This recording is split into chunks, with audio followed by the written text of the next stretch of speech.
ಶ್ರೀ ಗುರು ರಾಘವೇಂದ್ರಾಯ ನಮಃ. ಎಲ್ಲರಿಗೂ ನಮಸ್ಕಾರಗಳನ್ನ ತಿಳಿಸ್ತಾ ನನಗೆ ರಾಯರಿಂದ ಆದ ಒಂದು ಅನುಭವನ ಈ ವಿಡಿಯೋ ಮುಖಾಂತರ ತಿಳಿಸ್ತಾ ಇದ್ದೀನಿ. ಇವತ್ತು ಗುರುವಾರ ಇರೋದ್ರಿಂದ ಮನೇಲಿ ರಾಘವೇಂದ್ರ ಸ್ವಾಮಿಯವರ ಸೇವೆ ತುಂಬ ಚೆನ್ನಾಗಾಯಿತು. ಆದರೆ ರಾಘವೇಂದ್ರ ಸ್ವಾಮಿಯವರ ಫೋಟೋ ದೇವ್ರ ಮನೆಯಲ್ಲಿ ಮುಂಚೆ ದೊಡ್ಡದಾಗಿ ಇಟ್ಟಿದ್ನಲ್ಲ, ಆ ಫೋಟೋನ ಇಡಲಿಲ್ಲ. ಇವತ್ತು ಬೇರೆ ಜಾಗಕ್ಕೆ ಶಿಫ್ಟ್ ಮಾಡಿ ಅಲ್ಲಿ ರಾಯರಿಗೆ ಸೇವೆನ ಸಲ್ಲಿಸಿದೆ. ಯಾಕೆ ಆ ಫೋಟೋನ ಶಿಫ್ಟ್ ಮಾಡಿದೆ ನಾನು ಅನ್ನೋದನ್ನು ಮುಂದೆ ತಿಳಿಸ್ತಾ ಹೋಗ್ತೀನಿ. ಅದಕ್ಕೂ ಮುಂಚೆ ನನಗಾಗ್ತಿರುವಂತಹ ಸಂತೋಷ ಅಷ್ಟಿಷ್ಟಲ್ಲ. ನೋ ವರ್ಡ್ಸ್ ಟು ಸೇ ಅಂತ ಹೇಳ್ತಾರಲ್ಲ, ಹಾಗೆ ರಾಯರಿಂದ ಆಗುವಂತಹ ಅನುಭವಗಳನ್ನ ಮತ್ತು ಆ ಅನುಭವಗಳಿಂದ ಆದಂತಹ ಸಂತೋಷಗಳನ್ನ ಯಾವ ಒಂದು ಪದಗಳನ್ನ ಬಳಸಿ ನಾನು ಜೋಡಣೆ ಮಾಡಿ ಹೇಳಿದ್ರೆ ಸರಿಯಾಗುತ್ತೆ ಅಂತ ನಾನು ಎಷ್ಟೇ ಬಾರಿ ಯೋಚನೆ ಮಾಡಿದ್ರೂ ಕೂಡ ಹೇಳೋದಕ್ಕೆ ಪದಗಳೇ ಬರಲ್ಲ. ಆ ರೀತಿ ಸಂತೋಷ ಆಗುತ್ತೆ ರಾಯರಿಂದ ಒಂದೊಂದು ಬಾರಿ ಅನುಭವಗಳು ಆದಾಗಲೂ ಕೂಡ. ಮತ್ತು ಆ ಸಂತೋಷನೂ ಕೂಡ ಹೀಗೆ ಬಂದು ಹೀಗೆ ಹೋಗಲ್ಲ. ಆ ಸಂತೋಷ ಅನ್ನೋದು ಪರ್ಮನೆಂಟ್ ಆಗಿರುತ್ತೆ. ರಾಯರಿಂದ ನನಗಾಗೋ ಅನುಭವಗಳನ್ನ ನೆನ್ಪು ಮಾಡ್ಕೊಂಡಾಗೆಲ್ಲ ನನಗೆ ಆ ಸಂತೋಷ ಅನ್ನೋದು ಹೆಚ್ಚು ಹೆಚ್ಚು ಹೆಚ್ಚು ಖುಷಿನ ಕೊಡುತ್ತೆ ಹೊರತು ಹೀಗೆ ಬಂದು ಹೀಗೆ ಹೋಗಲ್ಲ. ಆ ರೀತಿ ಅನುಭವಗಳನ್ನ ರಾಘವೇಂದ್ರ ಸ್ವಾಮಿಯವರು ನನಗೆ ಮಾಡ್ತಾನೆ ಬರ್ತಿದ್ದಾರೆ. ನಾನು ನನ್ನ ವಿಡಿಯೋ ಮುಖಾಂತರ ಹೇಳ್ಕೊಳ್ತಾನೆ ಇದ್ದೀನಿ. ಅದು ನನ್ನ ಮಗಳು ರಿಸಲ್ಟ್ ವಿಷಯದಲ್ಲಾಗಲಿ, ನನ್ನ ಮಗಳಿಗೆ ಎಕ್ಸಾಮ್ ವಿಚಾರದಲ್ಲಾಗಲಿ, ಆ ಥರ ಸಾಕಷ್ಟು ನನ್ನ ಬದುಕಲ್ಲಿ ನಮ್ಮ ಮನೆಯವರ ಆರೋಗ್ಯ ಸಮಸ್ಯೆಲಾಗಲಿ ಅಥವಾ ನನ್ನ ಒಂದು ಬದುಕಲ್ಲಿ ಏನು ನಡಿಬೇಕು ಏನು ನಡಿಬಾರ್ದು ಅನ್ನೋದನ್ನು ತಿಳಿಸೋವಂಥ ವಿಚಾರಗಳಲ್ಲಾಗಲಿ ಎಲ್ಲ ಸಾಕಷ್ಟು ನನ್ನ ವಿಚಾರಗಳಲ್ಲಿ ರಾಘವೇಂದ್ರ ಸ್ವಾಮಿಯವರೇ ನೇರವಾಗಿ ನನಗೇನಾದರೂ ತಿಳಿಸ್ಬೇಕಾದ್ರೆ ತಿಳಿಸ್ತಾ ಬಂದಿದ್ದಾರೆ. ಹಾಗೆ ರಾಯರು ನೇರವಾಗಿ ತಿಳಿಸುವಂತಹ ವಿಚಾರಗಳು ವಿಷಯಗಳು ಎಲ್ಲವೂ ಕೂಡ ಅಷ್ಟೇ ಸತ್ಯ ಆಗಿರುತ್ತೆ. ಆ ವಿಚಾರಗಳು ಸತ್ಯ ಆದಾಗ ನನಗಂತೂ ಆಗೋ ಸಂತೋಷ ಅವಾಗಲೇ ಹೇಳಿದ್ನಲ್ಲ, ನೋ ವರ್ಡ್ಸ್ ಟು ಸೇ. ಯಾರೂ ಬೇಡ ಈ ಜಗತ್ತಲ್ಲಿ, ರಾಘವೇಂದ್ರ ಸ್ವಾಮಿಯವರು ಒಬ್ಬರಿದ್ರೆ ಸಾಕು. ಏನೂ ಬೇಡ ನಮಗೆ ಬದುಕೋದಕ್ಕೆ, ರಾಯರೊಬ್ಬರಿದ್ರೆ ಸಾಕು. ರಾಯರೇ ಸರ್ವವು, ರಾಯರ ಹತ್ರನೇ ಸ್ವರ್ಗ ನೆಮ್ಮದಿ ಎಲ್ಲವೂ ಕೂಡ ಇದೆ, ಇನ್ನೇನು ಬೇಕು ಅಂತ ಅನಿಸುತ್ತೆ. ಮತ್ತು ಈ ರೀತಿಯಾದಂತಹ ಅನುಭವಗಳು ಸಾಮಾನ್ಯವಾಗಿ ಎಲ್ಲರಿಗೂ ಕೂಡ ಆಗಲ್ಲ. ಸಾವಿರಾರು ಭಕ್ತರಲ್ಲಿ ಕೆಲವೊಂದು ಭಕ್ತರಿಗೆ ಮಾತ್ರ ಈ ರೀತಿ ಅನುಭವಗಳು ಆಗುತ್ತೆ. ಆ ಅನುಭವನ ರಾಯರು ನನಗೆ ಮಾಡ್ತಿದ್ದಾರಲ್ಲ ಅಂತ ನೆನೆದಾಗಲೇ ಆಗುತ್ತಲ್ಲ ಸಂತೋಷ, ಅಷ್ಟಿಷ್ಟಲ್ಲ ಸಂತೋಷ ಆಗೋದು. ಎಷ್ಟು ಖುಷಿ ಆಗುತ್ತೆ ನನಗೆ ಅಂತಂದರೆ, ರಾಯರಿಗೆ ನಾನು ಇಷ್ಟು ಹತ್ತಿರದಲ್ಲಿದ್ದೀನ. ನಿಜವಾಗ್ಲೂ ನನಗೆ ಕೆಲವರು ಎಷ್ಟೋ ಜನ ಇವಳಿಗೆ ಪೂಜೆ ಪುನಸ್ಕಾರನೇ ಮಾಡೋದಕ್ಕೆ ಬರಲ್ಲ ಅಂತಿದ್ರು. ಅಷ್ಟು ಮಾತ್ರ ಅಲ್ಲ, ಪೂಜೆ ಕೂಡ ನಾನು ಮಾಡ್ತಿರ್ಲಿಲ್ಲ, ಬರೀ ನೊಂದಿದ್ದೆ ಜೀವನದಲ್ಲಿ ಹೆಚ್ಚಾಗಿ ಆಗಿತ್ತು. ಮತ್ತು ಅವಮಾನಗಳನ್ನ ಎದುರಿಸಿದ್ದೇ ಆಗಿತ್ತು. ಅವ್ರನ್ನ ರಾಘವೇಂದ್ರ ಸ್ವಾಮಿಯವರು ಅವ್ರ ಮುಂದೆ ಕೂರಿಸ್ಕೊಂಡು ಹೇಳುವಂಥ ವಿಚಾರಗಳನ್ನ ನೇರವಾಗಿ ಹೇಳ್ತಾರೆ ಅಂತ ನೆನಪು ಮಾಡಿಕೊಂಡಾಗಲೇ ಎಷ್ಟು ಸಂತೋಷ ಆಗುತ್ತೆ ಅಂದರೆ, ಖಂಡಿತ ಎಲ್ಲರಿಗೂ ಕೂಡ ರಾಯರು ಇದೇ ರೀತಿ ಅನುಭವಗಳನ್ನ ಮಾಡ್ತಾರೆ. ನಮಗೆ ತಿಳಿದೇ ಇರೋದು ಎಲ್ಲವನ್ನು ಕೂಡ ತಿಳಿಸ್ತಾ ನಮ್ಮ ಜೀವನಕ್ಕೆ ಏನು ನೆಮ್ಮದಿ ಅನ್ನೋದಕ್ಕೆ ಅವಶ್ಯಕತೆಯಾಗಿ ಬೇಕು ಅದನ್ನೆಲ್ಲವನ್ನು ಕೊಡ್ತಾ ಬರ್ತಾರೆ. ಯಾರೂ ಕೂಡ ನನಗಿದು ಸಿಗಲಿಲ್ಲ ಅಥವಾ ನಾನು ಅಂದ್ಕೊಂಡಿದ್ದಾಗಲಿಲ್ಲ, ನಮ್ಮ ಕಷ್ಟಗಳು ದೂರ ಆಗಲಿಲ್ಲ ಅಂತ ಕೊರ್ಗೋದಕ್ಕೆ ಹೋಗಬೇಡಿ. ಸಮಯ ಅನ್ನೋದು ಬರಬೇಕು. ಆ ಸಮಯ ಅನ್ನೋದು ಬಂದಾಗ ಖಂಡಿತ ರಾಘವೇಂದ್ರ ಸ್ವಾಮಿಯವರು ನೀವು ಕೇಳಿದಕ್ಕಿಂತ ಹೆಚ್ಚಿನ ನೆಮ್ಮದಿನ ನಿಮ್ಮ ಬದುಕಲ್ಲಿ ಕೊಡ್ತಾರೆ. ಅಲ್ಲಿವರೆಗೂ ಅವಮಾನ ಅಥವಾ ಏನದು ಎಷ್ಟೇ ದುಃಖ ಕಷ್ಟಗಳು ಬಂದರೂ ರಾಯರು ನಮ್ಮ ಜೊತೆ ಇದ್ದಾರೆ, ಎಲ್ಲವನ್ನೂ ಕೂಡ ನೋಡ್ತಿದ್ದಾರೆ. ಯಾವುದೂ ಕೂಡ ಅವ್ರಿಗೇನು ತಿಳಿದೇ ಇಲ್ಲ, ಎಲ್ಲವೂ ಕೂಡ ತಿಳಿದಿರುತ್ತೆ. ನನಗೆ ಅಂತ ಒಂದು ಸಮಯನ ಇಟ್ಟಿದ್ದಾರೆ. ಅಲ್ಲಿವರೆಗೂ ನನಗಾಗ್ತಿರೋ ನೋವನ್ನ ಪ್ರತಿಯೊಂದು ರಾಯರು ನೋಡ್ತಿರ್ತಾರೆ ಅಂತ ರಾಯರ ಮೇಲೆ ಅಪಾರವಾದ ಒಂದು ನಂಬಿಕೆನ ಇಟ್ಟು ಅವ್ರ ಸೇವೆನ ಮಾಡ್ತಾ ಹೋಗಬೇಕು. ಅವ್ರ ಸೇವೆನ ಮಾಡಿದಾಗ ಅವ್ರಿಗೆ ನಾವು ಹತ್ರ ಆದಾಗ ಈ ರೀತಿ ಎಲ್ಲ ಅನುಭವಗಳು ಆಗುತ್ತೆ. ಇನ್ನು ನನಗಾದ ಅನುಭವದ ಬಗ್ಗೆ ತಿಳಿಸ್ತೀನಿ. 2 ತಿಂಗಳುಗಳ ಹಿಂದೆ ನನಗೆ ರಾಘವೇಂದ್ರ ಸ್ವಾಮಿಯವರು ಹೀಗೆ ರಾಯರ ಮುಂದೆ ಕೂತಾಗ ಒಂದು ಮಾತು ಹೇಳ್ತಾರೆ. ಏನಂತ ಅಂದರೆ, ನನ್ನನ್ನು ಇಲ್ಲಿಂದ ತೆಗೆದು ಹೊರಗಡೆ ಇಡು ಅಂತ ಹೇಳಿಬಿಟ್ಟು. ನಾನು ಅವರು ಹೇಳಿದ ತಕ್ಷಣ, ಸ್ವಾಮಿ ಈ ಒಂದು ಮಾತು ಬಿಟ್ಟು ಬೇರೆ ಏನಾದರೂ ಹೇಳಿ ನಾನು ಕೇಳ್ತೀನಿ, ಈ ಮಾತು ಮಾತ್ರ ನಾನು ಕೇಳಲ್ಲ, ನನ್ನನ್ನು ಕ್ಷಮಿಸ್ಬಿಡಿ. ನಿಮ್ಮನ್ನು ಈ ದೇವ್ರ ಮನೆಯಿಂದ ತೆಗೆದು ಹೊರಗಡೆ ಇಡೋದ ಅದನ್ನ ನೆನ್ಪು ಮಾಡಿಕೊಂಡ್ರೆ ಆಗಲ್ಲ. ನನ್ನ ಕೈಯಿಂದ ಹೊರಗಡೆ ತೆಗೆದು ಇಡಿಸ್ತೀರಾ ನಿಮ್ಮ ಫೋಟೋನ? ಸಾಧ್ಯನೇ ಇಲ್ಲ ಸ್ವಾಮಿ. ನನ್ನನ್ನು ನೀವು ಶಿಕ್ಷಿಸಿದ್ರೂ ಪರವಾಗಿಲ್ಲ, ನನ್ನ ಮೇಲೆ ಕೋಪ ಮಾಡಿಕೊಂಡ್ರೂ ಪರವಾಗಿಲ್ಲ, ಆದರೆ ಈ ಒಂದು ಮಾತನ್ನು ನಾನು ಮಾತ್ರ ಕೇಳೋದಕ್ಕೆ ಸಾಧ್ಯನೇ ಇಲ್ಲ, ಕೇಳೋದು ಇಲ್ಲ, ನನ್ನನ್ನು ಕ್ಷಮಿಸ್ಬಿಡಿ ಅಂತ ಹೇಳಿದೆ. ಮತ್ತೆ ರಾಯರು ನನಗೆ ಹೀಗೆ ಹೇಳಿದ್ದು, ಸತ್ಯವಾಗ್ಲೂ ನನಗೆ ರಾಯರು ಹೀಗೆ ಹೇಳಿದ್ದು, ಇಲ್ಲ ನನ್ನನ್ನು ತೆಗೆದು ಬೇರೆ ಕಡೆ ಇಡು, ಈ ಒಂದು ಫೋಟೋನ ತೆಗೆದಿಡು, ಈ ಒಂದು ಫೋಟೋನ ತೆಗೆದಿಟ್ರೆ ಇನ್ನು 2 ಮೂರ್ತಿಗಳು, ಅದರಲ್ಲೂ ಮಂತ್ರಾಲಯದಿಂದನೇ ಬಂದಿರುವಂತಹ ಮೂರ್ತಿಗಳು ಮತ್ತು ಪರಿಮಳ ಗ್ರಂಥ ಇದೆ, ಅದರಲ್ಲೂ ಕೂಡ ನಾನಿರ್ತೀನಿ, ದಯವಿಟ್ಟು ನನ್ನನ್ನು ಇಲ್ಲಿಂದ ಹೊರಗಡೆ ತೆಗೆದಿಡು ಅಂತ ರಾಯರು ಸತ್ಯವಾಗ್ಲೂ ನನಗೆ ನೇರವಾಗಿ ತಿಳಿಸಿದ್ರು. ಆಗಲೂ ಕೂಡ ಸ್ವಾಮಿ ನೀವೇನಾರು ಹೇಳಿ, ನನ್ನನ್ನು ನೀವೇನಾದರೂ ತಿಳ್ಕೊಳ್ಳಿ, ನಾನು ಮಾತ್ರ ಯಾವ ಕಾರಣಕ್ಕೂ ಫೋಟೋನ ದೇವ್ರ ಮನೆಯಿಂದ ತೆಗಿಯಲ್ಲ ಸ್ವಾಮಿ, ನನ್ನನ್ನು ಕ್ಷಮಿಸ್ಬಿಡಿ ಅಂತ ಹೇಳಿಬಿಟ್ಟು ನಾನು ಈ ವಿಚಾರನ ಯಾರಿಗೂ ಕೂಡ ಹೇಳೋದಕ್ಕೆ ಹೋಗಲಿಲ್ಲ. ಮತ್ತು ನಾನು ಒಂದೇ ಒಂದು ಸೆಕೆಂಡ್ ಯೋಚನೆ ಮಾಡಿದೆ, ಯಾಕೆ ರಾಯರು ನನಗೆ ಹೀಗೆ ಹೇಳ್ತಿದ್ದಾರೆ ಅಂತ ಅಂದರೆ, ಈಗ ಫೆಬ್ರವರಿ 2 ತಿಂಗಳ ಹಿಂದೆ ಅಂದರೆ ಹತ್ರ ನನಗೆ ಫೆಬ್ರವರಿ ಮಂತ್ ಎಂಡಲ್ಲಿ ನಾನು ಯುಗಾದಿ ಹಬ್ಬ ಮಾಡಿದ್ದೆ. ಅದಾದಮೇಲೆ ಮನೇಲಿ ಕಾರಣಾಂತರಗಳಿಂದ ಸರಿಯಾಗಿ ರಾಯರ ಸೇವೆ ಮಾಡೋದಕ್ಕೆ ಸಾಧ್ಯನೇ ಆಗಲಿಲ್ಲ. ನನಗೆ ರಾಯರು ಈ ರೀತಿಯಾಗಿ ಫೋಟೋನ ಎತ್ತಿಡು ಅಂತ ಹೇಳಿದಾಗ ನನ್ನ ಮನಸ್ಸಿಗೆ ಬಂದಿದ್ದು ಇಷ್ಟೇ, ಸೊ ಮುಂಬರುವಂತಹ ದಿನಗಳಲ್ಲಿ ರಾಘವೇಂದ್ರ ಸ್ವಾಮಿಯವರು ಜ್ಞಾನಿಗಳಲ್ವಾ, ಅವ್ರಿಗೆ ತಿಳಿದಿರುತ್ತಲ್ವ ನಾನು ರಾಯರ ಸೇವೆನ ಮಾಡೋದಕ್ಕೆ ಸಾಧ್ಯ ಆಗಲ್ಲ ಅನ್ನೋ ಒಂದು ಕಾರಣಕ್ಕೆ ಫೋಟೋನೇ ತೆಗೆದು ಆಚೆ ಇಡಿಸ್ತಿದ್ದಾರೆ. ಇದು ಸರಿನಾ ಸ್ವಾಮಿ? ನಾನು ಆಗಲೂ ಕೂಡ ರಾಯರಿಗೆ ಈ ಮನಸ್ಸಲ್ಲಿ ಬಂದಿದ್ದ ಯೋಚನೆನ ಹೇಳಿದೆ, ಸ್ವಾಮಿ ನಾನು ಸೇವೆ ಮಾಡದೇ ಇದ್ರೂ ಪರವಾಗಿಲ್ಲ ಸ್ವಾಮಿ, ಒಂದು ದಳ ತುಳಸಿನ ತಂದಿಟ್ಬಿಟ್ಟು ನಿಮಗೆ ದೀಪನ ಹಚ್ಚಿಬಿಡ್ತೀನಿ ನಮ್ಮ ಮನೇಲಿ ಇರೋದ್ರಲ್ಲಿ, ಆದರೆ ಯಾವ ಕಾರಣಕ್ಕೂ ಕೂಡ ನಾನಂತೂ ನಿಮ್ಮನ್ನು ಈ ಜಾಗದಿಂದ ಬದಲಾಯಿಸಲ್ಲ, ತೆಗಿಯಲ್ಲ, ನನ್ನನ್ನು ಕ್ಷಮಿಸ್ಬಿಡಿ ಅಂತ ಹೇಳಿದೆ. ಪಾಪ ರಾಯರು ತಾನೇ ಏನು ಮಾಡ್ತಾರೆ, ನಾನು ಹೇಳಿದ್ಮೇಲೆ ಅವರು ಕೂಡ ಸುಮ್ಮನಿದ್ರು. 2 ತಿಂಗಳುಗಳೇ ಕಳೀತು. ನನಗೆ ಯಾವತ್ತೂ ಕೂಡ ಮತ್ತೆ ನನಗೆ ರಾಯರು ಹೀಗೆ ಹೇಳಿದ್ರು, ನಾನು ಹೀಗೆ ಹೇಳ್ಬಿಟ್ಟೆ ಅಂತ ನಾನು ಯೋಚನೆ ಕೂಡ ಮಾಡಲಿಲ್ಲ, ಮತ್ತು ಅದನ್ನು ನೆನಪೇ ಮಾಡ್ಕೊಳ್ಳಲಿಲ್ಲ. ಅವತ್ತೇನು ನಡೀತು ನನ್ನ ರಾಯರ ಮಧ್ಯ ನೇರವಾಗಿ ಮಾತುಕತೆಗಳು, ಅದು ಅಲ್ಲಿಗೆ ನಿಂತೋಯ್ತು. ನಾನು ಮತ್ತೆ ನೆನಪು ಮಾಡ್ಕೊಳಕ್ಕೆ ಹೋಗಲಿಲ್ಲ, ಯಾರ ಜೊತೆ ಕೂಡ ಶೇರ್ ಕೂಡ ಮಾಡಲಿಲ್ಲ. ಮೊನ್ನೆ ಸಂಕಷ್ಟಹರ ಚತುರ್ಥಿ ಮಂಗಳವಾರ ಬಂದಿತ್ತಲ್ಲ, ನಾನು ಸಂಕಷ್ಟಹರ ಚತುರ್ಥಿನ ಮುಂಚೆ ಸ್ವಲ್ಪ ವರ್ಷಗಳ ಹಿಂದೆ ಮಾಡ್ತಾ ಇದ್ದೆ. ನಾನೊಂದು ಮನೇಲಿದ್ದೆ, ಆ ಮನೆ ಮುಂದೆನೇ ಶ್ರೀನಿವಾಸನ ದೇವಸ್ಥಾನ ಇತ್ತು. ಆ ಶ್ರೀನಿವಾಸನ ದೇವಸ್ಥಾನದ ಪಕ್ಕದಲ್ಲೇ ಚಿಕ್ಕದಾಗಿ ಗಣಪತಿ ದೇವಸ್ಥಾನ ಇತ್ತು. ಅಲ್ಲಿ ತುಂಬ ಈ ಸಂಕಷ್ಟಹರ ಚತುರ್ಥಿ ಬಂದಾಗ ಚೆನ್ನಾಗಿ ಪೂಜೆನ ಮಾಡೋರು. ನಾನು ಕೂಡ ಅಲ್ಲಿಗೆ ಹೋಗಿ ಬರ್ತಿದ್ದೆ. ಹೋಗಿ ಬಂದ ಮೇಲೆ ನನಗೂ ಕೂಡ ಉಪವಾಸದಲ್ಲಿದ್ದು ಪೂಜೆನ ಮಾಡಬೇಕು ಈ ಸಂಕಷ್ಟಹರ ಚತುರ್ಥಿನ ಅಂತ ಅಂದ್ಕೊಂಡು ಮಾಡ್ತಿದ್ದೆ. ಕಾರಣಾಂತರಗಳಿಂದ ಅದು ಅರ್ಧಕ್ಕೆ ನಿಂತೋಯ್ತು. ಅದಾದಮೇಲೆ ಮತ್ತೆ ನನಗೆ ಈಗ ಈ ವರ್ಷದಿಂದ ಹೇಳಬೇಕಂತ ಅಂದರೆ, ನಾನು ಮಂಗಳವಾರ ಬಿದ್ದಾಗ ಮಾತ್ರ ಸಂಕಷ್ಟಹರ ಚತುರ್ಥಿನ ಆಚರಣೆ ಮಾಡ್ತಾ ಇದ್ದೀನಿ. ಸೊ ನಿನ್ನೆ ಸಂಕಷ್ಟಹರ ಅಂದರೆ ಮಂಗಳವಾರ ಸಂಕಷ್ಟಹರ ಚತುರ್ಥಿ ಇತ್ತು. ನಾನು ಎಕ್ಕದೆಲೆ ಮತ್ತು ಗರಿಕೆ ಎಲ್ಲವನ್ನು ತಂದು ಗಣೇಶನ ಮೂರ್ತಿ ಇದೆ ನಮ್ಮ ಮನೆಯಲ್ಲಿ, ವೆಂಕಟೇಶ್ವರ ಸ್ವಾಮಿ, ಮಹಾತಾಯಿ ಲಕ್ಷ್ಮಿ ಮತ್ತು ಗೌರಮ್ಮ ಮತ್ತು ಶ್ರೀಕೃಷ್ಣ ಪರಮಾತ್ಮ ರಾಯರ ಮೂರ್ತಿನ ಸಪ್ರೇಟಾಗಿ ಇಟ್ಟಿದ್ದೀನಿ. ವಿಗ್ರಹಗಳು ಸಿಲ್ವರ್ದು ಆಯಿತಾ. ಅಲ್ಲಿ ನಾನು ಈ ಎಕ್ಕದ ಹೂಗಳನ್ನ ಇಟ್ಟು ಗಣಪತಿ ದೇವರಿಗೆ ಪೂಜೆ ಎಲ್ಲ ಆಯಿತು. ತುಂಬ ಚೆನ್ನಾಗಿ ಮನೇಲಿ ಅವತ್ತು ಪೂಜೆ ಆಯಿತು. ಆದರೆ ರಾಯರಿಂದ ನನಗೆ ಒಂದು ಕೂಡ ಆಶೀರ್ವಾದ ಪೂಜೆ ಮಾಡುವಂತಹ ಸಮಯಕ್ಕೆ ಸಿಗಲೇ ಇಲ್ಲ ನನಗವತ್ತು. ನಾನು ಯಾಕೆ ಸ್ವಾಮಿ ಬೇಜಾರಾಗಿದ್ದೀರಾ, ನನ್ನಿಂದ ಏನಾದರೂ ಬೇಜಾರಾಯಿತಾ ನಿಮಗೆ, ನನ್ನನ್ನು ಕ್ಷಮಿಸಿ ಅಂತ ಅಂದ್ಕೊಳ್ತಾನೆ ಇದ್ದೆ. ಆದರೆ ಗಣಪತಿ ದೇವರಿಗೆ ನಾನು ಎಕ್ಕದ ಹೂಗಳನ್ನ ಇಟ್ಟಾಗ ಆ ಹೂವೇ ಒಂದು ಅಲುಗಾಡ್ತು ತಟ್ಟೆ ಒಳಗಡೆನೆ. ನನಗೆ ಅದೊಂಥರ ಖುಷಿ ಆಯಿತು. ಆದರೆ ರಾಯರು ಯಾಕೆ ಮೌನವಾಗಿದ್ದಾರೆ, ರಾಯರು ಯಾಕೆ ಬೇಸರದಲ್ಲಿದ್ದಾರೆ ಅಂತಲೇ ಅಂದ್ಕೊಳ್ತಿದ್ದೆ.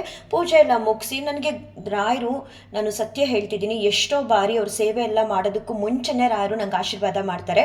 ಇಲ್ಲ ಸೇವೆ ಎಲ್ಲ ಮಾಡಿ ಮುಗಿಸಿ ಅವ್ರ ಮುಂದೆ ಏನೇ ಗೊಂದಲ ಇರಲಿ ನಾನು ಹೇಳ್ತಾ ಕೂತ್ಕೊಂಡ್ರೆ ರಾಯರು ಸಡನ್ನಾಗಿ ಆಶೀರ್ವಾದ ಮಾಡ್ತಾರೆ. ಇಲ್ಲ ಅವ್ರನ್ನ ನೋಡ್ತಿದ್ರೆ ರಾಯರು ನಂಗೆ ಆಶೀರ್ವಾದ ಮಾಡ್ತಾರೆ.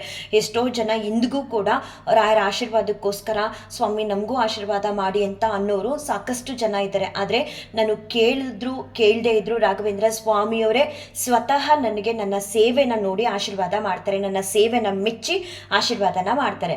ಹಾಗಿರೋ ರಾಯರು ಸಡನ್ ಆಗಿ ಮಂಗಳವಾರ ಯಾಕೆ ಮನೇಲಿ ಸಪ್ಕಿದ್ದಾರೆ ಅಂತ ಅನ್ಸೋದಕ್ಕೆ ಶುರುವಾಯಿತು. ಸರಿ, ಎಲ್ಲ ಆದಮೇಲೆ ಒಂದು ಪೋಸ್ಟ್ ಹಾಕ್ಕೊಳ್ಳೋಣ ಅಂತ ಹೇಳಿ ಗಣಪತಿದೊಂದು ಫೋಟೋನ ತಗೊಂಡೆ. ಆ ಫೋಟೋನ ಇವಾಗ ಇಲ್ಲಿ ಹಾಕ್ತೀನಿ, ನೋಡ್ಬೋದು ನೀವು. ನನಗೆ ಈ ಫೋಟೋನ ತಗೊಂಡು ಸೆಕೆಂಡ್ಗೆ ತುಂಬ ಅಂದರೆ ತುಂಬ ಬೇಸರ ಆಯಿತು. ಅವತ್ತು ಎಲ್ಲೂ ಕೂಡ ಈ ಫೋಟೋನ ನಾನು ಪೋಸ್ಟ್ ಮಾಡಲಿಲ್ಲ. ಇನ್ಸ್ಟಾಗ್ರಾಮಲ್ಲಾಗಲಿ, ವಾಟ್ಸಪ್ಪಲ್ಲಾಗಲಿ ಅಥವಾ ಯೂಟ್ಯೂಬಲ್ಲಾಗಲಿ. ಯಾಕೆ ಬೇಸರ ಆಯಿತು ಅಂತ ಅಂದರೆ, ನೀವು ಈ ಫೋಟೋದಲ್ಲಿ ನೋಡ್ಬೋದು, ನಿಮ್ಗೆ ಅಷ್ಟು ಗ್ಯಾಪ್ ಕಾಣಿಸಲ್ಲ. ಆದರೆ ನನಗೆ ಫೋಟೋ ತಗೊಳ್ಳುವಾಗ ಆಗಿದ್ದೇ ಬೇರೆ. ರಾಘವೇಂದ್ರ ಸ್ವಾಮಿಯವರ ಪಾದಕ್ಕೂ ಶ್ರೀನಿವಾಸ ದೇವ್ರಿಗೂ ಡಿಸ್ಟೆನ್ಸೇ ಇಲ್ಲ. ನನಗೆ ಆ ಫೋಟೋ ತಗೊಂಡ ತಕ್ಷಣ ತುಂಬ ಬೇಸರ ಆಗೋಯ್ತು. ರಾಯರ್ಗೆ ಎಷ್ಟು ಬೇಸರ ಆಗಿದೆ, ಇಷ್ಟು ದಿನ 2 ತಿಂಗಳಿಂದನೇ ಹೇಳಿದ್ರು, ಗ್ಯಾಪ್ ಅನ್ನೋದೇ ಇಲ್ಲ ಸ್ವಲ್ಪ ಕೂಡ. ರಾಘವೇಂದ್ರ ಸ್ವಾಮಿಯವರ ಪಾದದ ಕೆಳಗಡೆನೆ ವೆಂಕಟೇಶ್ವರ ಸ್ವಾಮಿಯವರ ವಿಗ್ರಹ ಇದೆ.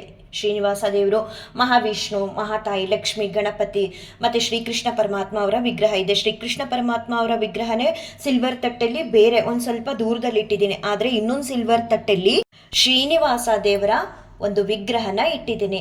ಶ್ರೀನಿವಾಸ ದೇವ್ರಿಗೂ ರಾಘವೇಂದ್ರ ಸ್ವಾಮಿಯವರ ಪಾದಕ್ಕೂ ಗ್ಯಾಪೇ ಇಲ್ಲ. ರಾಘವೇಂದ್ರ ಸ್ವಾಮಿಯವರ ಪಾದದ ಕೆಳಗಡೆನೆ ಶ್ರೀನಿವಾಸ ದೇವರಿದ್ದಾರೆ. ರಾಘವೇಂದ್ರ ಸ್ವಾಮಿಯವರು ಶ್ರೀನಿವಾಸ ದೇವರ ವರಪ್ರಸಾದ. ನನಗೆ ರಾಘವೇಂದ್ರ ಸ್ವಾಮಿಯವರು 2 ತಿಂಗಳಿಂದ ಏನಕ್ಕೆ ನನ್ನನ್ನು ಇಲ್ಲಿಂದ ಫೋಟೋನ ತೆಗೆದಿಡು ಅಂತ ಹೇಳ್ತಿದ್ರು ಅನ್ನೋದು ಗೊತ್ತೇ ಆಗಲಿಲ್ಲ. ನನಗವ್ರು ಹೇಳಿದ್ರು ಕೂಡ ನಾನು, ಸ್ವಾಮಿ ಇದೊಂದು ಬಿಟ್ಟು ನೀವೇನೇ ಹೇಳಿ ಸ್ವಾಮಿ, ನಾನು ಆ ಕೆಲಸನ ಮಾಡ್ತೀನಿ, ಆದರೆ ಈ ದೇವ್ರ ಮನೆಯಿಂದ ನಿಮ್ಮ ಫೋಟೋನ ನನ್ನ ಕೈಯಿಂದ ತೆಗೆದಿಡೋಕ್ಕೆ ಸಾಧ್ಯ ಇಲ್ಲ, ನಾನು ತೆಗೆದು ಇಡೋದಿಲ್ಲ. ನನಗಿದ್ರಿಂದ ಏನಾದರೂ ನೀವು ಶಿಕ್ಷೆ ಕೊಡ್ತೀರಾ ಪರವಾಗಿಲ್ಲ, ಅಥವಾ ನೀವು ನನಗೇನೋ ಕೊಡೋದೇ ಇಲ್ವಾ ಪರವಾಗಿಲ್ಲ, ನಿಮ್ಮ ಸೇವೆ ಮಾತ್ರ ಮಾಡ್ತೀನಿ ಅಂತಲೇ ಹೇಳ್ತಿದ್ದೆ. ಆದರೆ ಫೋಟೋ ತೆಗೆದಾಗ ನನ್ನ ಕಣ್ಣಿಗೆ ಕಾಣಿಸಿದ್ದೆ ಬೇರೆ ರೀತಿ. ನನಗದನ್ನು ಹೇಳೋದಕ್ಕೂ ಕೂಡ ಸರಿಯಾಗಿ ಬರ್ತಿಲ್ಲ. ಗ್ಯಾಪೇ ಇಲ್ಲ. ರಾಘವೇಂದ್ರ ಸ್ವಾಮಿಯವರ ಪಾದ ಇಲ್ಲಿ ಫೋಟೋದಲ್ಲಿ ಹೆಂಗೆ ಕಾಣಿಸ್ತಿದೆ ಅದಕ್ಕಿಂತ ದೊಡ್ಡದಾಗಿ ಕಾಣಿಸ್ತಿತ್ತು. ಮತ್ತು ವೆಂಕಟೇಶ್ವರ ಸ್ವಾಮಿಯವರ ವಿಗ್ರಹಕ್ಕೆ ಸ್ವಲ್ಪ ಕೂಡ ಗ್ಯಾಪ್ ಇಲ್ಲ. ಅವ್ರ ಪಾದಕ್ಕೆ ವೆಂಕಟೇಶ್ವರ ಸ್ವಾಮಿಯವರ ವಿಗ್ರಹ ಟಚ್ ಆಗೋ ರೀತಿ ಇತ್ತು. ನಾನಂತೂ ಫೋಟೋ ತಗೊಳ್ಳೋದಕ್ಕೆ ಅಂತ ಅಷ್ಟು ಪಾದದ ಹತ್ರ ಹೋದಾಗ ಪಾದ ಅಂತೂ ದೊಡ್ಡದಾಗಿ ಈ ವೆಂಕಟೇಶ್ವರ ಸ್ವಾಮಿಯವರ ವಿಗ್ರಹಕ್ಕೂ ಪಾದಕ್ಕೂ 1 ಇಂಚು ಕೂಡ ಗ್ಯಾಪ್ ಅನ್ನೋದಿರಲಿಲ್ಲ. ಆಗ ನನಗೆ ಸಖತ್ ಬೇಸರ ಆಯಿತು. ಇದನ್ನೇ ರಾಯರು ನನಗೆ ಹೇಳ್ತಿರೋದು, ದಯವಿಟ್ಟು ನನ್ನ ಫೋಟೋನ ಇಲ್ಲಿಂದ ತೆಗೆದಿಡು ಅಂತ. ನನಗೆ ಆ ಮಾತನ್ನು ಯಾಕೆ ನಾನು ಅವತ್ತು ಅರ್ಥ ಮಾಡ್ಕೊಳ್ಳಲಿಲ್ಲ ಅಂತ ಅಂದರೆ, ಈಗ ನಾವು ದೇವ್ರ ಭಕ್ತರೇ ಅಲ್ಲ, ರಾಘವೇಂದ್ರ ಸ್ವಾಮಿಯವರಿಗೆ ಭಕ್ತರೇ ಅಲ್ಲ. ಏನೋ ರಾಯರು ನನ್ನ ಬದುಕಲ್ಲಿ ಬಂದರು, ಎಲ್ಲ ಕಷ್ಟ ಕಾರ್ಪಣ್ಯಗಳನ್ನ ನೋಡಿದ್ರು, ಎಲ್ಲ ರೀತಿಯ ಅವಮಾನಗಳನ್ನ ನೋಡಿದ್ರು.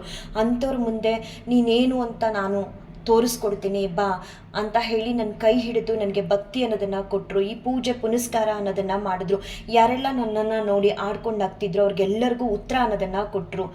ಮತ್ತು ಹೀಗಿರುವಂತಹ, ಅಂದರೆ ನನ್ನ ಜೀವನನ ಬದಲಾಯಿಸಿದಂತಹ ಇವ್ರನ್ನ ನಾನು ಹೊರಗಡೆ ತೊಗೊಂಡೋಗಿ ಎತ್ತಿಡು ಅಂತ ಹೇಳಿದ್ರೆ ಎತ್ತಿಡೋದಕ್ಕೆ ಸಾಧ್ಯ ಆಗುತ್ತಾ ಸ್ವಾಮಿ? ನೀವು ನನಗೆ ಶಿಕ್ಷೆ ಕೊಟ್ಟರು ಪರವಾಗಿಲ್ಲ, ನನ್ನ ಬದುಕಲ್ಲಿ ಬೆಳಕಾಗಿ ಬಂದವರು ನೀವು. ನಿಮ್ಮನ್ನು ಹೇಗೆ ಈ ದೇವ್ರ ಮನೆಯಿಂದ ತೆಗೆದಿಡೋದಕ್ಕೆ ಸಾಧ್ಯ? ನಾನಂತೂ ತೆಗೆದಿಡಲ್ಲ, ನನ್ನನ್ನು ಕ್ಷಮಿಸ್ಬಿಡಿ. ನಾನು ಕೇಳಿದ್ದು ಕೊಡದೇ ಇದ್ರೂ ಪರವಾಗಿಲ್ಲ, ನನಗೆ ಶಿಕ್ಷೆ ಕೊಟ್ಟರು ಪರವಾಗಿಲ್ಲ, ಆದರೆ ಇಲ್ಲೇ ಇಟ್ಟು ನಾನು ನಿಮ್ಮ ಸೇವೆನ ಮಾಡ್ತೀನಿ ಅಂತಲೇ ಹೇಳ್ದವಳು ನಾನವತ್ತು. ಈ ಒಂದು ಫೋಟೋ ತೆಗೆಯುವಾಗ ನೋಡಿದಾಗ ರಾಘವೇಂದ್ರ ಸ್ವಾಮಿಯವರ ಪಾದಕ್ಕೂ ವೆಂಕಟೇಶ್ವರ ಸ್ವಾಮಿಯವರ ಮೂರ್ತಿಗೂ ಗ್ಯಾಪೇ ಇಲ್ಲದೆ ಟಚ್ ಆಗೋ ರೀತಿ ಇದ್ದದ್ದನ್ನು ಕಂಡಾಗ ತುಂಬ ಬೇಸರ ಆಯಿತು. ರಾಯರು ನನಗೆ ಎಷ್ಟು ತಿಳಿಯಾಗಿ ಹೇಳಿದ್ರು, ಅವರೇ ಕೇಳ್ಕೊಂಡ್ರು, ನನ್ನನ್ನು ಇಲ್ಲಿಂದ ತೆಗೆದಿಡು, ಈ ಒಂದು ಫೋಟೋನ ಎತ್ತಿಡು ಸಾಕು, ನಾನು ಇಲ್ಲೇ ಇರ್ತೀನಲ್ಲ ಮೂರ್ತಿಲಿ ಅಂತ. ಯಾವುದನ್ನು ಕೂಡ ನಾನು ಅರ್ಥ ಮಾಡ್ಕೊಳ್ದೆ ಹೋದ್ನಲ್ಲ ಅಂತ ಬೇಸರ ಆಯಿತು. ಹಾಗನ್ಬಿಟ್ಟು ದೇವ್ರ ಮನೆಯಲ್ಲಿ ರಾಘವೇಂದ್ರ ಸ್ವಾಮಿಯವ್ರ ಫೋಟೋನ ಇಡಬಾರ್ದು ಅಂತ ಅಲ್ಲ. ರಾಘವೇಂದ್ರ ಸ್ವಾಮಿಯವ್ರ ಫೋಟೋನ ದೇವ್ರ ಮನೆಯಲ್ಲಿ ಇಡ್ಬೋದು. ದೇವ್ರ ಮನೆಗೆ ಒಂದು ಕಳೆ ಇದ್ದ ಹಾಗೆ ನಾನು ಈಗ ಸ್ವಲ್ಪ ದಿನಗಳ ಹಿಂದೆ ಒಂದು ವಿಡಿಯೋ ಮುಖಾಂತರ ಕೂಡ ಹೇಳಿದ್ದೀನಿ, ನನ್ನ ದೇವ್ರ ಮನೆಗೆ ಒಂದು ಕಳೆ ಅನ್ನೋದೇನಾದರೂ ಬಂದಿದ್ದರೆ, ನಮ್ಮ ದೇವ್ರ ಮನೆಗೆ ಒಂದಷ್ಟು ದೇವ್ರ ಫೋಟೋ ಅನ್ನೋದೇನಾದರೂ ಬಂದಿದ್ದರೆ ಅದು ರಾಘವೇಂದ್ರ ಸ್ವಾಮಿಯವರಿಂದನೇ ಅಂತ ನಾನೇ ನನ್ನ ವಿಡಿಯೋದಲ್ಲಿ ಹೇಳಿದ್ದೀನಿ. ನನಗೂ ಕೂಡ ರಾಘವೇಂದ್ರ ಸ್ವಾಮಿಯವ್ರ ಫೋಟೋನ ದೇವ್ರ ಮನೆಯಲ್ಲೇ ಇಡಬೇಕು ಅನ್ನೋ ಆಸೆ. ಆದರೆ ನಾನು ಇಟ್ಟಂತಹ ಜಾಗಕ್ಕೂ ರಾಘವೇಂದ್ರ ಸ್ವಾಮಿಯವರ ಫೋಟೋಕ್ಕೂ ಸ್ವಲ್ಪ ಕೂಡ ಗ್ಯಾಪ್ ಅನ್ನೋದಿರಲಿಲ್ಲ. ಮತ್ತು ನನಗೆ ಈ ವಿಗ್ರಹಗಳನ್ನ ಇಡೋದಕ್ಕೆ ಅದೇ ಸರಿಯಾದ ಜಾಗ. ರಾಘವೇಂದ್ರ ಸ್ವಾಮಿಯವ್ರ ಕಾಲಿಗೆ ತಾಗಬಾರ್ದು ಈ ವಿಗ್ರಹಗಳು. ಮತ್ತು ದೇವರೇ ಅಲ್ಟಿಮೇಟು. ರಾಘವೇಂದ್ರ ಸ್ವಾಮಿಯವರು ನಮಗೆ ಗುರುಗಳು. ನಮ್ಮೆಲ್ಲ ಕಷ್ಟ ಕಾರ್ಪಣ್ಯಗಳನ್ನ ತೊಗೊಂಡು ಹೋಗಿ ಭಗವಂತನಿಗೆ ಹೇಳಿ ಭಗವಂತನಿಂದ ನಮಗೆ ಅನುಗ್ರಹನ ಮಾಡಿಸ್ತಾರೆ. ಕೆಲವೊಂದೊಂದು ಸಲ ತಡ ಆಗುತ್ತೆ. ಅದಕ್ಕೆ ಕಾರಣ ಹಿರಿಯರು ಹೇಳ್ತಾರಲ್ಲ, ಈ ಪಾಪ ಕರ್ಮಗಳ ಮೂಟೆ ಹೊರೆ ಅನ್ನೋದೇನಿದೆ ಅದೆಲ್ಲ ಕಳಿಬೇಕು ಅಂತ. ಹಾಗಾಗಿ ನಾವು ಎಷ್ಟೋ ಬಾರಿ ಹತ್ತು ಕರೆದು ಅವ್ರ ಮುಂದೆ ನಮ್ಮ ಕಷ್ಟಗಳನ್ನೆಲ್ಲ ಹೇಳ್ಕೊಳ್ತಾ ಇದ್ದಾಗ ರಾಘವೇಂದ್ರ ಸ್ವಾಮಿಯವರು ಸಡನ್ ಆಗಿ ಕೆಲವರಿಗೆ ಅನುಗ್ರಹ ಮಾಡಿದ್ರೆ ಇನ್ನೂ ಒಂದೊಂದ್ಸಲ ನಮಗೆ ಸಮಾಧಾನನ ಪಡಿಸ್ತಾರೆ. ಹೇಗೆ ಬದಲಾಗುತ್ತೆ ನಮ್ಮ ಮನಸ್ಸು ಅಂತ ಅಂದರೆ, ಅದು ಅನುಭವಕ್ಕೆ ಬರಬೇಕು. ಎಂಥದ್ದೇ ಕಷ್ಟ ಬರಲಪ್ಪ, ರಾಘವೇಂದ್ರ ಸ್ವಾಮಿಯವರು ಇದ್ದಾರಲ್ಲ, ಮುಂದೊಂದು ದಿನ ನಮ್ಮನ್ನು ಸರಿ ಮಾಡ್ತಾರೆ, ನಮ್ಮೆಲ್ಲ ಕಷ್ಟಗಳನ್ನು ದೂರ ಮಾಡೇ ಮಾಡ್ತಾರೆ ಅನ್ನೋ ಒಂದು ಆತ್ಮವಿಶ್ವಾಸ, ಒಂದು ಮನಸ್ಥಿತಿ, ಅವ್ರ ಮೇಲೆ ಅಪಾರವಾದಂಥ ಒಂದು ನಂಬಿಕೆ, ಮತ್ತು ಅವರು ನಮಗೆ ಸಮಾಧಾನ ಅನ್ನೋದನ್ನು ಮಾಡ್ತಾರೆ. ಹೀಗಿರುವಂತಹ ಗುರುಗಳನ್ನ ನಾವು ದೇವ್ರ ಮನೆಯಲ್ಲಿ ಇಟ್ಟಾಗ ನಾವು ಮನೆ ದೇವರಾಗಲಿ ಅಥವಾ ಬೇರೆ ಯಾವ ದೇವ್ರುಗಳಾಗಲಿ ಅವ್ರ ಪಾದದ ಕೆಳಗಡೆ ಆ ಫೋಟೋಗಳನ್ನ ಇಡಬಾರ್ದು ಅಷ್ಟೇ. ಇದನ್ನು ಸ್ವತಃ ನನಗೆ ರಾಯರು ನನ್ನಿಂದ ಆಗ್ತಿದ್ದಂಥ ಒಂದು ತಪ್ಪನ್ನು ತಿಳಿಸಿದ್ರು. ನನಗಾಗಲೂ ಕೂಡ ಒಂದು ಪ್ರಶ್ನೆ ಬಂತು, ಏನಂತ ಅಂದರೆ, ಸ್ವಾಮಿ ಇದನ್ನು ನನಗೆ ಮುಂಚೆನೇ ಯಾಕೆ ಹೇಳಲಿಲ್ಲ ನೀವು ಅಂತ. ಗೊತ್ತಿಲ್ಲ, ನನಗೆ ಹೋಗ್ಲಿ ಸ್ವಲ್ಪ ಗ್ಯಾಪ್ ಕೊಟ್ಟು ಇಡೋಣ ಅಂತ ಅಂದರೆ ದೇವ್ರ ಮನೆ ತುಂಬ ಫೋಟೋಗಳು ಜಾಸ್ತಿ ಆಗಿರೋದ್ರಿಂದ ಹೀಗೆ ಹಾಗೆ ಸರ್ಸೋದಕ್ಕೂ ಕೂಡ ಆಗಲ್ಲ. ಮುಂಚೆ ನಾನು ಗ್ಯಾಪ್ ಕೊಡ್ತಿದ್ನೇನೋ, ಯಾಕಂತ ಅಂದರೆ ಕೃಷ್ಣಂದು ವಿಗ್ರಹ ಇರಲಿಲ್ಲ. ಮೇಯ್ನಾಗಿ ಹೇಳ್ಬೇಕಂತ ಅಂದರೆ ಕೃಷ್ಣಂದು ವಿಗ್ರಹ ಇರಲಿಲ್ಲ. ಕೃಷ್ಣನ ವಿಗ್ರಹನ ನಾನು ಇತ್ತೀಚೆಗೆ ತೊಗೊಂಡಿದ್ದು, ಜನವರಿ ಮಂತಲ್ಲಿ ತೊಗೊಂಡ್ಮೇಲೆ ಕೃಷ್ಣನ ವಿಗ್ರಹ ಕೂಡ ಮೇಲೆ ಇರಬೇಕು ಅಂತ ಹೇಳಿ ಆ ಒಂದು ತಟ್ಟೆನ ರಾಘವೇಂದ್ರ ಸ್ವಾಮಿಯವರ ಪಾದಕ್ಕೆ ತಾಗ್ದಂಗೆ ದೂರದಲ್ಲಿಟ್ಟು ಪೂಜೆ ಮಾಡ್ತಿದ್ದವಳು ನಾನು. 2 ತಟ್ಟೆನ ಇಡಬೇಕು ಅಂತ ಇನ್ನೊಂದು ತಟ್ಟೆನ ಅವ್ರ ಪಾದಕ್ಕೆ ಸರಿಸಿ ಇಟ್ಟಿದ್ದೆ. ಹಾಗಾಗಿ ರಾಘವೇಂದ್ರ ಸ್ವಾಮಿಯವರು ನನಗೆ 2 ತಿಂಗಳಿಂದ ಈ ಮಾತನ್ನ ತಿಳಿಸಿದ ಮೇಲೆ ನಾನು ಬದಲು ಮಾಡ್ಕೊಂಡಿರಲಿಲ್ಲ. ಅದಾದ ಮೇಲೆ ನಿನ್ನೆ ಅಂದರೆ ಸಂಕಷ್ಟಾರ ಚತುರ್ಥಿ ದಿನ ನನಗೆ ಅರ್ಥ ಆಯಿತು. ಆಗಲೂ ಕೂಡ ಸ್ವಾಮಿ ಬೇಸರ ಮಾಡ್ಕೋಬೇಡಿ, ನನ್ನ ಮೇಲೆ ಕ್ಷಮೆ ಕೊಡಿ, ಯಾಕಂತ ಅಂದರೆ ನನಗೆ ನೀವು ಹೇಳಿದ ಉದ್ದೇಶ ತಿಳಿದೇ ಹೋಯಿತು, ಆದಷ್ಟು ಬೇಗ ಸರಿ ಮಾಡ್ತೀನಿ ಅಂತ ಹೇಳಿ ನಾನು ಹಾಗೂ ಮನಸ್ಸಲ್ಲಿ ಯೋಚನೆ ಮಾಡಿಕೊಂಡೆ.